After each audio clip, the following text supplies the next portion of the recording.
lot of people that devote themselves to one god or goddess. That's not me. Let me tell you why. Um, there are a lot of people who are on this spiritual path, pagan path. I know a lot of witches, or people who identify as witches who have like a patron deity, one specific goddess that they devote their time and worship and energy to learning more about, and working with that specific deity. Um, and there is absolutely nothing wrong with that. Nothing wrong with it. And it's just not for me. I want to explore. I love exploring all the different faces of the goddess. I personally believe that the goddess, all of the goddesses, as you know them by name, so Isis, Hathor, Freya, Frigg, Bridget, Kalima, Lakshmi, all of them, right? They're all, I believe they're all representatives of the goddess, like the great goddess, the mother goddess, whatever you want to call her, right? The divine feminine. And all of these goddesses represent different aspects of that goddess. They're all faces of the goddess, if that makes sense, right? And you can work with different deities for different purposes. And that's why I don't always limit myself to one goddess. Just yesterday, I was feeling very I pulled an oracle deck and it was like the outlaw, and I was in like a little short tunic dress, and I was like, I'm feeling very Artemis today, because Artemis was, she'd gone to Zeus and asked like for a short tunic because she wanted to be able to run freely. She wanted to be able to go out into the woods and to live into the wilderness. And she very much was kind of like the outlaw of like all the Olympic goddesses, because she chose her own path. And I was feeling very much into that energy yesterday. And then last night I was reading a book about Aphrodite and Venus and feeling into the lover and like surrendering to like just that blissful, joyful state that Aphrodite is. And it's just, and then even this morning before I recorded this video, I pulled 3 oracle cards, you guys, and all of them basically said transformation, underworld, darkness, integration. Like it, like, okay, maybe Persephone, maybe the dark goddess, maybe there's like something here that I need to release or explore or integrate. And that's why, like, I can call on a variety of goddesses, right? Because I know by learning their stories, by learning their myths, I know how they're going to help me. I know what their strengths are. And that's really amazing, right? By not just limiting yourself to one patron deity, you can really explore all the faces of the divine, all of the aspects, all of the archetypes, all of the energies. And each goddess has a different energy, right? If you're like feeling like a rebel, or if you want to connect with like your inner wild woman, or you just want to plan an escape and rent a cabin in the woods and just connect with nature, like Artemis, Diana, those are great ones to kind of work with and explore and play. And she is very much the maiden archetype, whereas another wild woman archetype would be like Lilith, right? Mother demon. She's also kind of a dark goddess, and she's I don't know why femme fatale just like came into my mind, but she's so much more than that, right? And whenever I work with goddesses, I'm working with like the highest aspect of that goddess. I'm working with that most divine, purely aligned energy of that goddess. I'm not concerned with, I don't spend a lot of time with like the myths that depict them as like petty and greedy and like low vibrational, if that makes sense, right? Because we have to remember, humans are the ones who wrote the myths. Humans are the ones who told the story. And there was a lot of cultural influence at that time when they were told, right? I mean, by the time Zeus was, god of the Olympians, it was a patriarchal society in ancient Greece. So things were a little skewed, a little differently than modern context. So I don't really, I love reading their stories, but even like Persephone's story, it's called The Rape of Persephone. Like, did she? Did she go into the underworld willingly? Was she actually raped? We don't know, right? It's a title of a story. So for me in my practice, it's a lot more working with that divine energy, that divine feminine energy, and that specific archetypal energy that is within each goddess, right? When I want to feel like a queen, when I want to feel like on top of the world and like that I'm just a badass and I can do anything, I'm going to call on a different goddess, right? It's going to be like Lakshmi or Aphrodite or, some one of the goddesses that just has like this really great, pure, abundant energy. Whereas you could also call on like Kali Ma or Durga or Morrigan or Freya, like a warrior goddess, right? If you're like fighting up against like a battle or something, or you need more confidence, you need more like a boost in your self-esteem, and you just want to feel powerful, you're gonna like call on a different goddess. So that's why I don't limit myself to just one, because it is very much based on one, my mood, right? How I want to feel, because I work a lot with embodiment. It really is about like how is this goddess, how is her energy, how is this divine pure essence going to make me feel, right? And tuning into that, right? Feeling that in my body, right? You can even notice like my posture's different when I'm like talking about Aphrodite and I'm just like relaxed and flowing and it just feels so good, right? Whereas the warrior, I'm like sitting straight. I'm like, let's go. We're gonna fight. It's just different. It is different in your body, right? So yeah, that's kind of my take on it. It's all depend on mood, and it varies day by day, hour by hour. But recognizing that they are all the goddess, right? They're all connected. They are all one. They're all part of the divine feminine.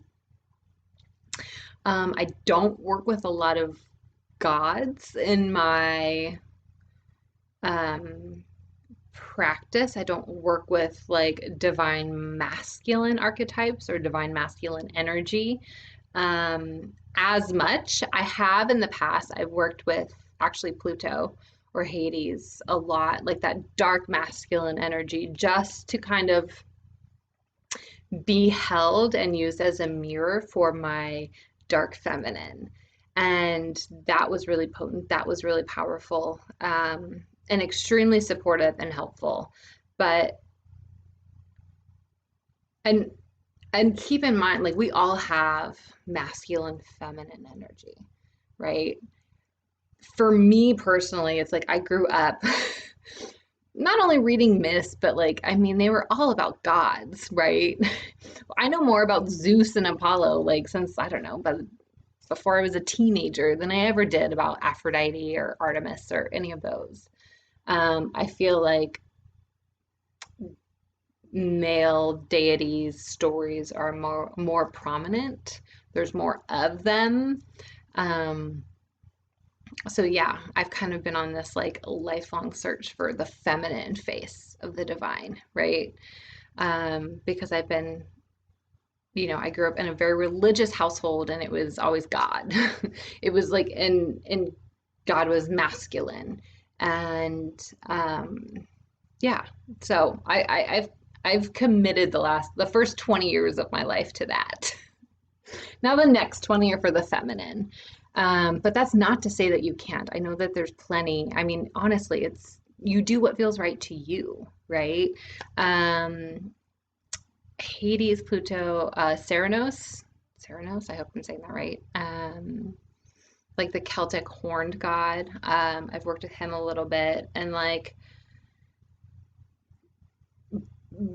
skim the surface, I would say, with him. Like introductions, okay, I got what I needed, I guess. Now let's move on. But I identify as a woman, and to me, connecting with my femininity, connecting with that feminine energy is really important for me and for my practice. And again, it's the goddesses, right, that express those feminine archetypes that can help me feel, right, more divinely aligned with my own essence, my own truth, my own power. Um, and I feel like it's my duty as a priestess, right? Serving the divine feminine is talking about those stories, is giving voice to the faces of the goddess. It's giving voice and retelling um, women's stories more so than men's stories because we know all the men's stories, right? So I hope that makes sense. And just gives you like a little insight too as to like my practice and who I work with. And obviously there are also a lot of goddesses that I feel more connected to than others. Um, for example, like I love Isis. I adore Isis. I know like there are a lot of like dedicated temples to Isis, priestesses of Isis. But I've never had that connection with her that I have had with Hecate, that I've had with Aphrodite, that I've had with Artemis. And again, I'm obviously more drawn to the Greek pantheon. I adore Hathor. I would love to work with Hathor more in the future, so you might see that come up soon. Just to kind of like also, I was gonna say tingled my own taste buds, just to kind of get my feet wet, and because I mean that's why I do the monthly goddess alignment, and it really is like my Patreon group is all about just exploring different deities, right? How we can best work with them, why we should work with them, what does their energy feel like, what do they represent, what are their symbols, and it, like what are their stories, what are their myths, what are their lessons, what are they here to teach us, right? That's what that's about. That's what all of this is about.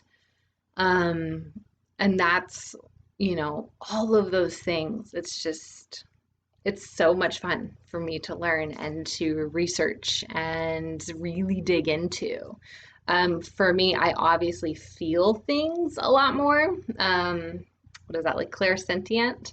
So it is for me, it's about an energy. It's about connecting with that high source, connecting with that divine essence of the God, of the divine, of the goddess, and that archetype, right? That energy that they possess, and in their purest form, right? Um, and so that's kind of what my life's work is about. I don't see me stopping anytime soon because I was reading a book about Aphrodite and I'm just like, she needs like a whole book to herself. It's so funny. Like, as a writer and a priestess too, like, I read things and I'm like, okay, like, this is a little bit of information, but we can go further, we can go deeper. So, stay tuned. If you haven't already subscribed to my author newsletter, now's a great time. Put the link below for you there so you can know if an Aphrodite book is coming out soon. I'm trying to think if there's anything else I want to add. I feel like I covered everything. I mean, there's also different goddesses, right, to represent different seasons, different cycles of our life. Working with like a crone goddess or a death goddess is really great when you're going through a transformation, when you're in this liminal space.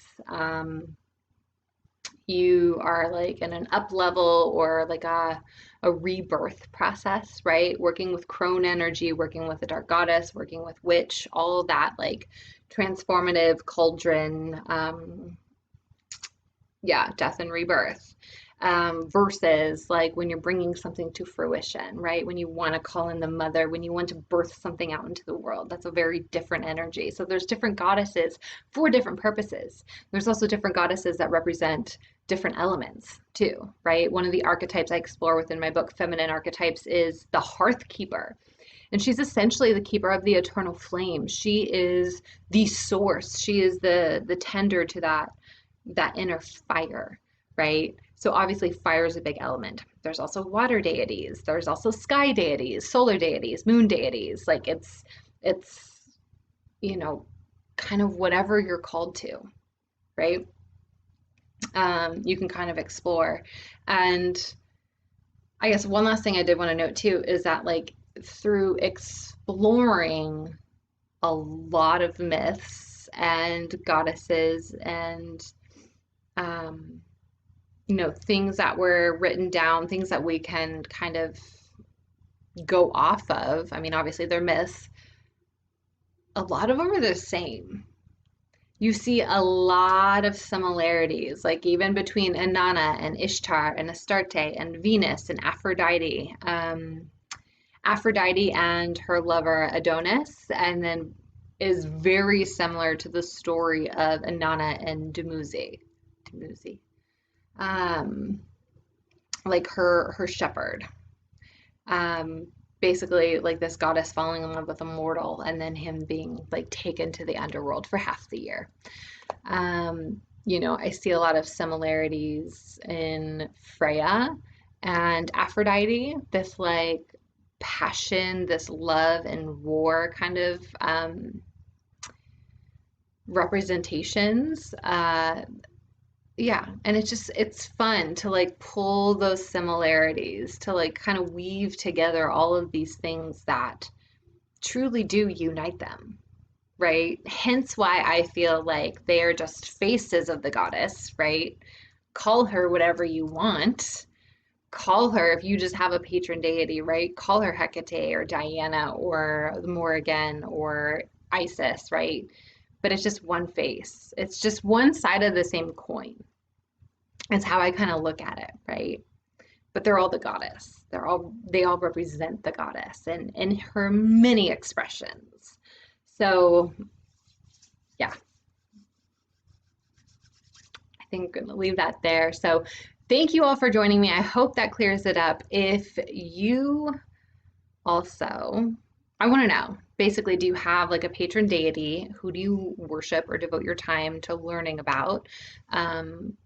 And if not, like which goddess is called to you? If there's more than one, I want to hear from you. So let me know in the comments below which goddesses are calling to you right now, and then yeah, we'll go from there. See, maybe they'll pop up soon for you.